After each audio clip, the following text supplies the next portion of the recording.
Welcome back. A great four-way battle for the lead. A little contact there. Ryan Partridge got into the back of the 71 of Nick Janitis. He starts smoking. He falls back and has problems. I think something happened to Janitis, and that's why Ryan Partridge got up on him so quick.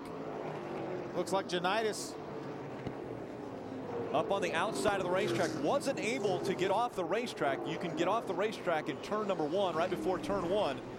But now he slows in the high line. Looks as though he's going to duck down onto the apron and into the infield. So a tough situation for our early race leader. Nick Janitis has problems with that race car, makes his way onto pit road.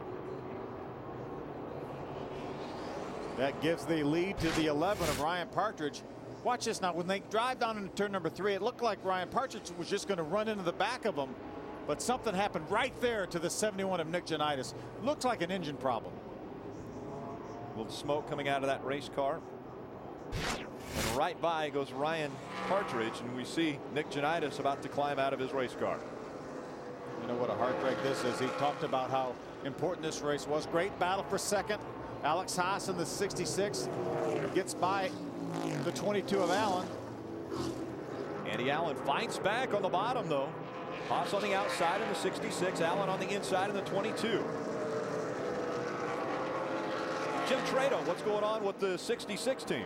Well, Alex Haas is a good friend of Kyle Busch. As a matter of fact, the Las Vegas native used to sleep on Kyle's couch and race his Legends car in Charlotte during the shootout. Alex Haas also campaigned with Kyle Busch back in the NASCAR West Series. He's got a ton of laps here, but he's only raced here 3 times. And Alex Haas told me, I don't have a whole lot going, maybe 2 or 3 races. So he certainly wants to impress here. He said he's been close to victory 3 times in the last 2 years here at Irwindale, trying to close the deal from 7th in that 66 machine. He's got second place now, Jim. Catching up to the slower lap traffic now is second and third. Again, Haas and Allen, 66 and the 22. Still chasing the 11 of Ryan Partridge. Once Partridge was able to clear the 71 of Nick Janitis, he's been able to just pull away from the 66 of Haas. And now let's hear from Nick Janitis. He is with Dick Berggren. What happened? Yeah, unfortunately, we got an old Ford in here. We put in there to try and make it to this race, and apparently just tried to get too many laps out of it. You know, these guys are running these spec motors with a lot more horsepower, and hey, this thing was doing great. I was up there just cruising. I love the fact that they were trying to pass me on the inside, burning up their tires, playing the veteran move there. But had a great car. Unfortunately, his motor wasn't going to make it to the end, and I think we had a good shot at it, but it wasn't meant to be tonight. We'll give him one last shot tomorrow night in that King Taco car. All right, sorry you're out of it tonight, Nick. Thank you. Nick's talking about the late model race that we'll have as part of the program tomorrow night. Disappointing for the 3-time track champion here at Toyota Speedway. Out front, though, it's Ryan Partridge. Take a look at the lead he has now over second place Haas and third place Allen. Rod Johnson Jr. pole sitter back in the 4th spot. And that's rounded out by the number 19 of Dan Moore in 5th. Tomorrow they call it the Daytona 500 of short track racing, where the next generation of NASCAR superstars square off. It's the NASCAR Toyota All-Star Showdown, live from Irwindale tomorrow, 10 p.m. Eastern, only on Speed. What a great event that has become over the years. 2003 was the first time that we came out here for the Showdown, and man, we've had some tremendous races out here. Great battles right to the end, and actually controversy in a couple races where the guy who won the race, or at least hoisted the trophy at the end, didn't end up being the winner of the race. One time the winner was disqualified for illegal wheels, and another time he was disqualified or actually penalized a lap for rough driving. Rough driving. Great battle for second continuing between the 66 of Alex Haas and the 22 of Andy Allen. Allen trying that low line once again. Dan Moore has been able to get by the 03 of Rod Johnson Jr. for the 4th spot. Ryan Partridge ran this race last year, had a top 10 finish, ended up in the 8th spot. So he's 12th, 13th, and 14th in the running order. Brennan Ash in the 1. Dustin Ash, excuse me, driving the 1 car. a 95 car in that battle too. You don't want to try Bear's name? I know you're good at it. I got it. Resnowicki. Wesnowicki. Or Resnowicki. There's a lot of letters in there, and I think too many vowels. Again, Dustin Ash in the 1. Bear Resnowicki in the 95, looking to the bottom of the racetrack. Jack Madrid in the 91. Jack started all the way back at the 24th spot, so he's made a nice little pickup here up to the 12th spot. Again, 25 cars starting this race. This race is clicking by too. We've already completed 43 laps. On the 44th lap, 3 cars off the racetrack. Kevin Conway, one of those.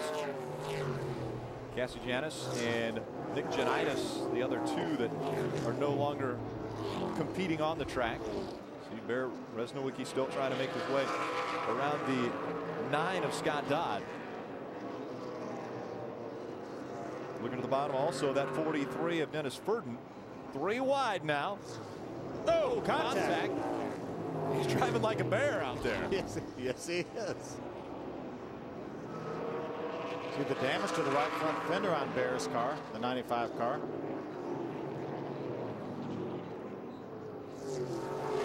Scott Dodd in the 9 staying up high. You can see a little bit of the damage on the left rear of that car. Fender pushed back. Bear Resnowicki in the 95, damage to the right front of his race car. Remember, Nick Janitis talked about the guys running on the bottom, burning their tires up. It's really hard on the tires when you go down there. Just 6 degrees of banking on the bottom of this racetrack. 27 of Mark Schaefer. That white 27 just in front of this group. Bear continues to run the bottom of the racetrack. Meanwhile, Ryan Partridge. Oh, there it is. Bear Resnowicki gets turned around.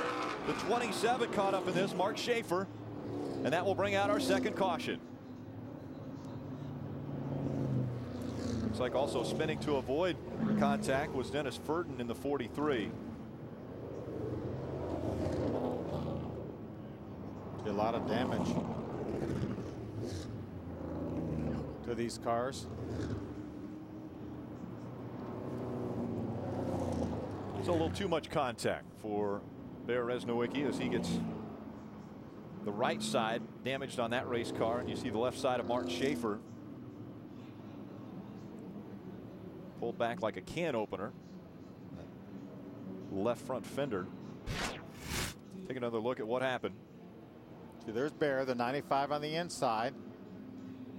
A little bit of contact between the 9 and the 27, gets the 27 sideways.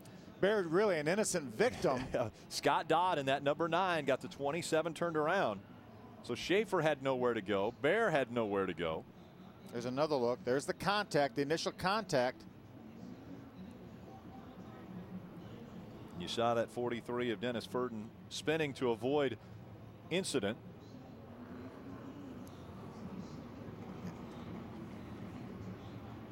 Bear was just minding his own business on the bottom of the racetrack. And tough break. Mark Schaefer comes across his nose. Bear staying in the race car. It looks like he's going to try to continue on. We got a little look at the right side of that race car. See the damage to the right front. Looks like the tires are up, though.